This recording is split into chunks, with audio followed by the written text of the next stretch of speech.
Today, we're diving into one of the most pivotal moments in modern history. This is a story of surprise, devastation, resilience, and ultimately, triumph. We're talking about Pearl Harbor and how the United States went from the shock of that infamous attack to defeating the Japanese Empire in World War II. This is a story filled with incredible heroes, strategic brilliance, and moments that literally changed the course of human history. So grab your coffee, settle in, and let's get started. Before we jump into that fateful December morning in 1941, we need to understand what led up to it. The relationship between the United States and Japan didn't just collapse overnight. Throughout the 1930s, tensions had been building between these two Pacific powers, and it all came down to expansion, resources, and conflicting visions for Asia. Japan, an island nation with limited natural resources, had been aggressively expanding its empire since the early 20th century.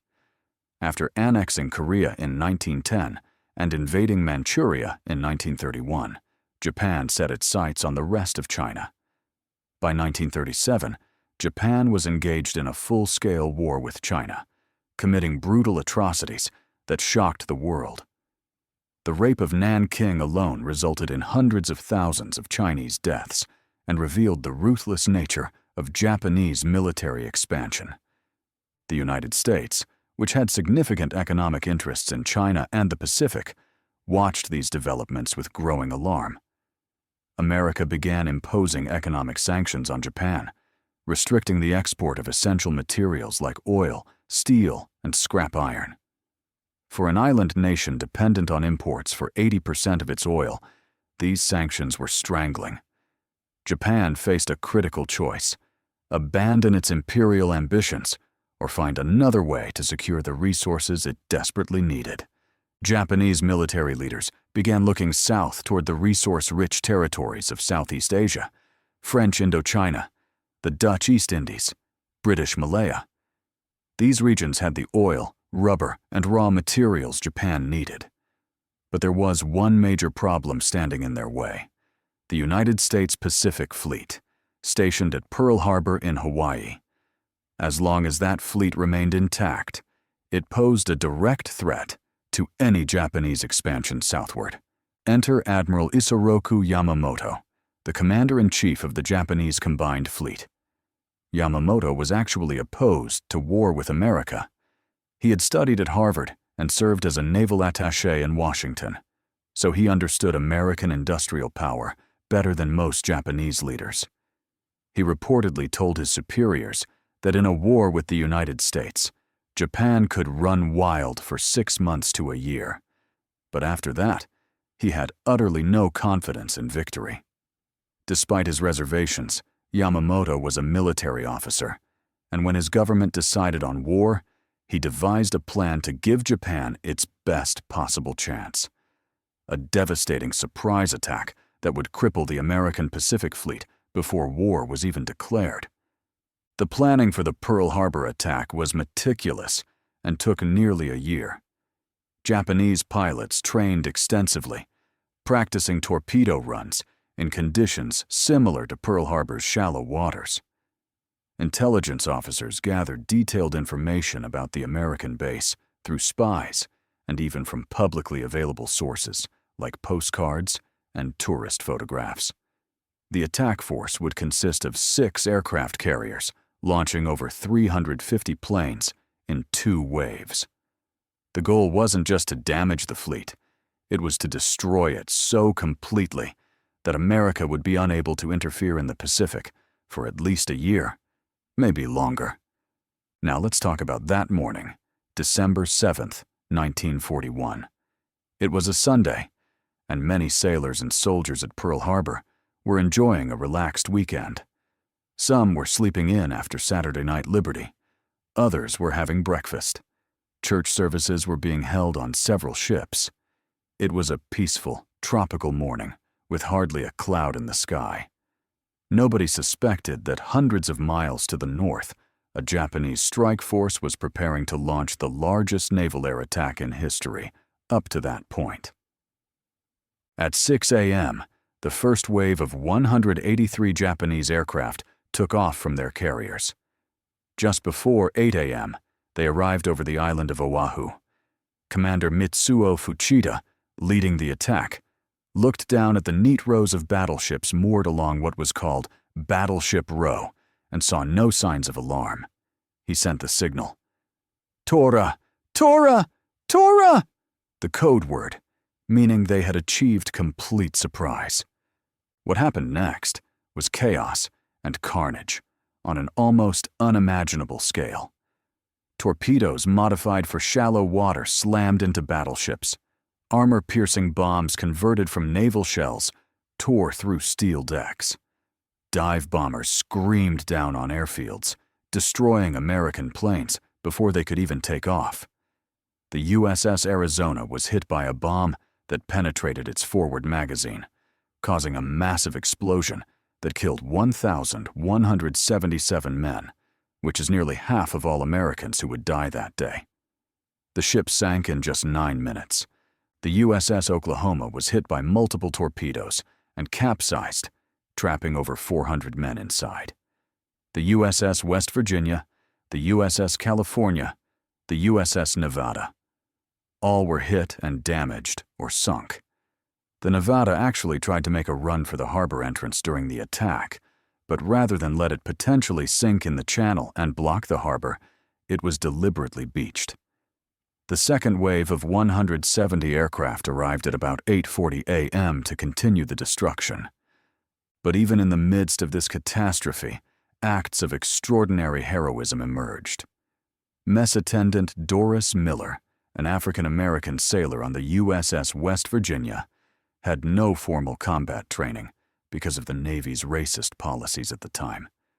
When the attack began, he carried wounded sailors to safety, including his mortally wounded captain. Then he manned a .50 caliber anti-aircraft gun, a weapon he had never been trained to use, and fired at attacking planes until he ran out of ammunition. Miller became one of the first heroes of World War II and would later receive the Navy Cross. Private Joseph Lockard and Private George Elliott were operating a new mobile radar station at Opana Point that morning. At 7:02 a.m., they detected a large formation of aircraft approaching from the north. They reported it to the information center, but the duty officer, thinking it was a flight of American B-17 bombers expected from California, told them not to worry about it. Those were, of course, the incoming Japanese aircraft. The failure to properly respond to this warning remains one of the great what-ifs of history. Lieutenant Commander Samuel Fuqua on the USS Arizona immediately began organizing firefighting and rescue efforts, despite being wounded himself. He remained on the sinking ship, directing survivors to safety until he was literally the last man off. Captain Mervyn Bennion of the USS West Virginia continued commanding his ship even after being mortally wounded by shrapnel, refusing medical attention while directing counter-flooding efforts to keep his ship from capsizing. By the time the attack ended around 10 a.m., the devastation was staggering. 21 ships of the Pacific Fleet were sunk or damaged, including 8 battleships. 188 aircraft were destroyed and 159 damaged. 2,403 Americans were killed and 1,178 wounded. The Japanese had achieved tactical surprise and inflicted massive damage, while losing only 29 aircraft and fewer than 100 men. From a purely military standpoint, it seemed like a stunning victory. But strategically, the attack was flawed in several critical ways. First, the Japanese had failed to destroy Pearl Harbor's fuel storage facilities, repair shops, and submarine base. These would prove crucial to America's ability to recover quickly. Second, and most importantly, not a single American aircraft carrier was in port that day. The USS Enterprise, USS Lexington, and USS Saratoga were all at sea on various missions. These carriers would form the backbone of America's comeback in the Pacific. The immediate American reaction was one of shock, grief, and fury. When President Franklin Roosevelt addressed Congress the next day, he called December 7th, a date which will live in infamy. Congress declared war on Japan with only one dissenting vote. When Germany and Italy, Japan's Axis partners, declared war on the United States a few days later, America was fully committed to a two-front global war. But here's something remarkable about the American character that the Japanese fundamentally miscalculated. Americans don't respond well to being sucker-punched. The attack, rather than intimidating America into negotiations, united the country like nothing else could have. Overnight, isolationist sentiment evaporated. Millions of young men rushed to enlist. Women went to work in factories building the weapons of war. The entire nation mobilized with a speed and determination that shocked the world, including the Japanese. The path to victory wouldn't be quick or easy, though. For the first 6 months after Pearl Harbor, Japan did indeed run wild, as Yamamoto had predicted. Japanese forces swept through Southeast Asia with stunning speed. Hong Kong fell on Christmas Day, 1941. Singapore, supposedly Britain's impregnable fortress, surrendered in February 1942. The Philippines, defended by American and Filipino forces under General Douglas MacArthur, fell in May after months of desperate fighting. The American defenders on Bataan and Corregidor became symbols of courage and defeat, even as thousands died in Japanese POW camps. But even during these dark days, there were glimmers of what was to come. On April 18, 1942, just 4 months after Pearl Harbor, Lieutenant Colonel James Doolittle led 16 B-25 bombers on a daring raid against Tokyo and other Japanese cities. The bombers launched from the aircraft carrier USS Hornet, something that was supposed to be impossible for planes that size. The physical damage was minimal, but the psychological impact was enormous. Americans proved they could strike back at the Japanese home islands. The Japanese military leadership was humiliated. The emperor was supposed to be protected by divine winds, yet American bombers had appeared over Tokyo in broad daylight. The attack prompted Japan to extend its defensive perimeter, leading directly to their next major operation. Midway. The Battle of Midway. In June 1942 became the turning point of the Pacific War. Japanese Admiral Yamamoto planned to lure the American carriers into a trap and destroy them, finally achieving the decisive victory that had eluded him at Pearl Harbor. But American codebreakers had cracked Japanese naval codes, and Admiral Chester Nimitz, commander of the Pacific Fleet, knew exactly where and when the Japanese would strike. The battle itself was a masterpiece of American determination and Japanese miscalculation. On the morning of June 4th, American torpedo bomber squadrons launched brave but devastating attacks against the Japanese carriers. Flying slow, obsolete planes, they were slaughtered by Japanese fighters and anti-aircraft fire. Torpedo Squadron 8 from the USS Hornet lost all 15 aircraft and 29 of 30 crew members. Only Ensign George Gay survived, floating in the ocean watching the battle unfold. But these torpedo bombers, despite suffering terrible losses and scoring no hits, pulled the Japanese fighter cover down to sea level. When American dive bombers arrived moments later, they found the Japanese carriers vulnerable and their decks crowded with armed and fueled aircraft. In just 5 minutes, dive bombers from the USS Enterprise and USS Yorktown hit 3 Japanese carriers, Akagi, Kaga, and Soryu. All 3 would sink. A 4th carrier, Hiryu, launched a counterattack that badly damaged the Yorktown, but was itself found and destroyed that afternoon. Japan lost 4 fleet carriers, hundreds of aircraft, and many of their most experienced pilots at Midway. More importantly, they lost the strategic initiative. From that point forward, Japan would be on the defensive. The American strategy for defeating Japan involved two parallel campaigns. In the Southwest Pacific, General Douglas MacArthur led a campaign up through New Guinea and the Philippines. MacArthur had been forced to evacuate the Philippines in 1942, famously promising, "I shall return." That promise became his obsession and drove much of his strategic planning. In the Central Pacific, Admiral Nimitz launched an island-hopping campaign across the Gilbert, Marshall, and Mariana Islands, aiming for Japan itself. The fighting was brutal beyond description. Islands like Guadalcanal, Tarawa, Peleliu, Iwo Jima, and Okinawa became synonymous with some of the most savage combat in military history.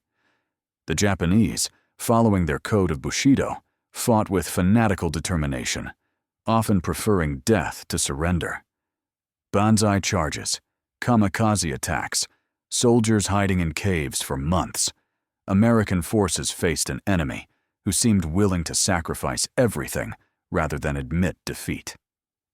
At Guadalcanal, from August 1942 to February 1943, soldiers and Marines fought in steaming jungles against not just the Japanese, but disease, hunger, and exhaustion. Pharmacists mate first class. John Bradley, though he would become more famous for Iwo Jima, represented thousands of Navy corpsmen who repeatedly risked their lives to save wounded Marines and soldiers. Iwo Jima in February and March 1945 saw some of the fiercest fighting of the war. The tiny volcanic island was needed for its airfields to support the bombing campaign against Japan. Nearly 7,000 Americans died, taking the 8-square-mile island from 22,000 Japanese defenders who had turned the island into a fortress with miles of tunnels. The famous photograph of 6 men raising the American flag on Mount Suribachi became the most iconic image of the Pacific War. 3 of those flag raisers, Harlan Block, Franklin Sousley, and Michael Strank, all died in the fighting that followed. At Okinawa from April to June 1945, the fighting was even worse. This was Japanese home territory, and both sides knew it was the last major battle before an invasion of Japan itself. Over 12,000 Americans died, and somewhere between 100,000 and 150,000 Japanese soldiers and Okinawan civilians perished.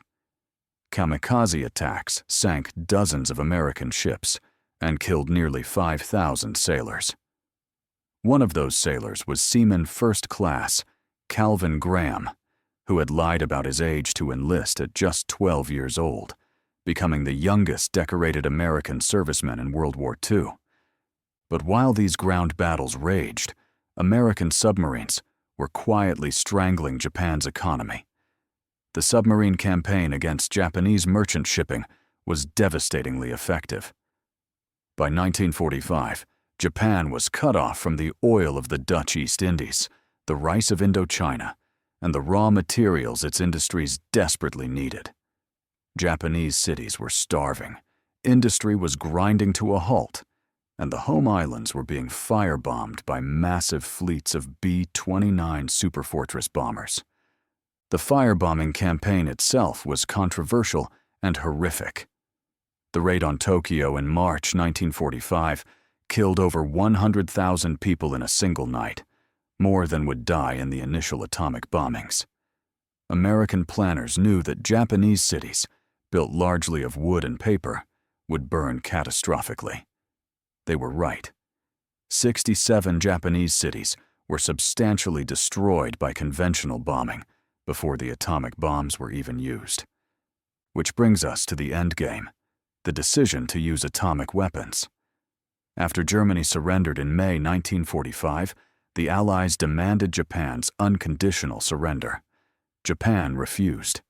American military planners began preparing for Operation Downfall, the invasion of the Japanese home islands, scheduled for November 1945. Estimates for American casualties ranged from hundreds of thousands to over 1 million. Japanese casualties military and civilian, were expected to be in the millions.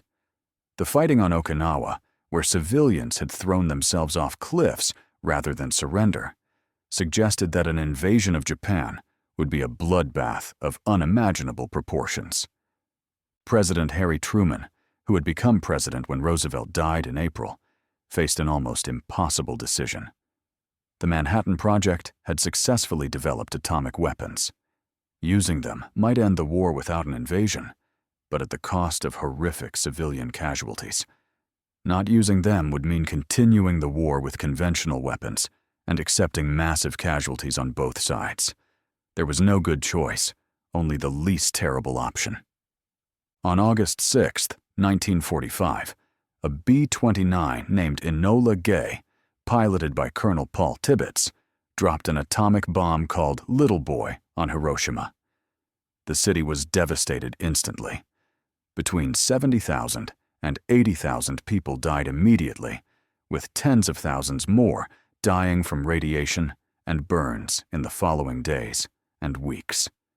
Still, Japan's military leadership refused to surrender, arguing they could continue fighting. 3 days later, on August 9th, a second bomb called Fat Man was dropped on Nagasaki, killing another 40,000 to 80,000 people. That same day, the Soviet Union, honoring its promise to the Allies, declared war on Japan and invaded Manchuria with overwhelming force. Facing atomic destruction, Soviet invasion, complete blockade, and no hope of victory, Emperor Hirohito broke the deadlock among his military leaders and decided to surrender. On August 15, 1945, the emperor addressed the Japanese people by radio for the first time in history, announcing the surrender in language so formal and archaic that many listeners didn't immediately understand what he was saying. On September 2nd, aboard the USS Missouri in Tokyo Bay, Japanese officials formally signed the surrender documents. General Douglas MacArthur, who had promised to return to the Philippines, accepted the surrender and would become the supreme commander of the Allied occupation. The cost of the Pacific War was staggering. The United States suffered over 100,000 dead and 250,000 wounded. Japan's losses were catastrophic, with over 2 million military dead and perhaps as many civilians killed by bombing, starvation, and disease. China, which had been fighting Japan since 1937, lost anywhere from 15 to 20 million people. The Philippines, Indonesia, and other occupied territories suffered terribly under Japanese occupation. But from the ashes of that terrible war came something remarkable. The United States occupied Japan and, under MacArthur's leadership, helped transform it from a militaristic empire into a peaceful, democratic nation. Former enemies became close allies. The Marshall Plan in Europe and similar aid to Japan helped rebuild the world rather than seeking revenge. The lessons of World War I, where harsh terms bred resentment and future conflict, had been learned. The heroes of this story aren't just the famous generals and admirals, though leaders like Nimitz, MacArthur, Halsey, and Spruance certainly deserve recognition. The real heroes were the millions of ordinary Americans who did extraordinary things. The sailors who stayed at their posts as their ships sank at Pearl Harbor. The Marines who climbed bloody beaches from Guadalcanal to Okinawa. The pilots who flew through walls of anti-aircraft fire.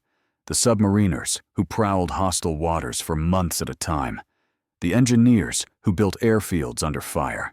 The corpsmen who braved bullets to reach wounded men. The codebreakers who worked in secret to give America strategic advantage. The Navajo code talkers whose language became an unbreakable code. The women who built the ships and planes and kept the home front running. And we can't forget the heroes on the other side, not the militarists who started the war, but the ordinary Japanese soldiers who fought with incredible courage for a cause they believed in, and the Japanese people who endured unimaginable suffering. War produces heroism and tragedy on all sides. The legacy of Pearl Harbor and the Pacific War shaped the world we live in today. The United Nations was formed to prevent future global conflicts. The American military maintained a permanent global presence for the first time in its history. The atomic age began, bringing both the promise of nuclear power and the terror of nuclear weapons. Japan transformed into an economic powerhouse and one of America's closest allies. The experience of World War II shaped what's been called the Greatest Generation and influenced American culture for decades. So what can we learn from this history? First, that even devastating defeats can be overcome with determination and unity. America went from the burning wreckage of Pearl Harbor to victory in less than 4 years. Second, that the cost of war, even when necessary, is always terrible and should never be entered into lightly. Third, that former enemies can become friends if we're willing to build rather than seek revenge. And perhaps most importantly, we learn about the capacity of ordinary people to do extraordinary things when circumstances demand it. The sailors at Pearl Harbor, who fought back with whatever weapons they could find. The pilots at Midway, who pressed home attacks against impossible odds. The Marines who fought for every inch of coral and volcanic rock across the Pacific. The submariners, who slowly strangled Japan's empire. The codebreakers, who gave America crucial advantages. These weren't superheroes. They were farmers and factory workers, students and store clerks, who rose to meet the greatest challenge of their generation. The story of Pearl Harbor to Tokyo Bay is ultimately a story about resilience, sacrifice, and the determination of free people who refuse to be defeated. It's about the best and worst of humanity, the savage brutality of war, and the incredible courage of those who fought it. It's a reminder that freedom and peace, which we often take for granted, were paid for with the blood and sacrifice of those who came before us. As we remember Pearl Harbor and the Pacific War, we honor not just American servicemen, but all those who suffered in that terrible conflict. We remember so that we might work to prevent such catastrophic wars in the future. And we carry forward the legacy of those who fought, not just to defeat an enemy, but to build a better, more peaceful world. Thanks for watching, everyone. If you found this video informative, please give it a thumbs up and subscribe to the channel for more deep dives into history. Let me know in the comments what historical topics you'd like to see covered next. Until next time, take care and remember the lessons of history.